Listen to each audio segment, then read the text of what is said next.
जागतिक आदिवासी दिन मोठ्या उत्साहात आणि पारंपरिक आदिवासी संस्कृतीचा जागर करत साजरा करण्यात आला। कार्यक्रमाची सुरुवात क्रांतीवीर राघोजी भांगरे यांच्या पुतळ्यास पुष्पहार अर्पण करून करण्यात आली। त्यानंतर भव्य आदिवासी सांस्कृतिक शोभायात्रेला सुरुवात झाली। शोभायात्रा वेळुंजे बस स्टँड, राजवाडा, चावडी हनुमान मंदिर, कोळीवाडा मार्गे क्रांतीवीर राघोजी भांगरे चौकात पोहोचली।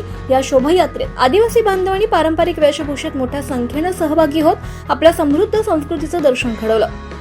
कार्यक्रमाचं प्रमुख आकर्षण ठरलं ते टारपा नृत्य, मोरगा नृत्य आणि कांबड नाच।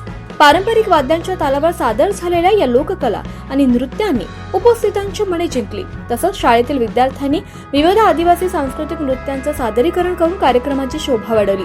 या कार्यक्रमाला हजारो नागरिकांची उपस्थिती लाभली।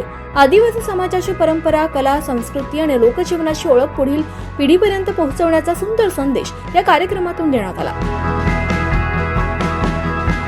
24 लाईव्ह महाराष्ट्र न्यूज साठी जयवंत हागोटे, त्र्यंबकेश्वर।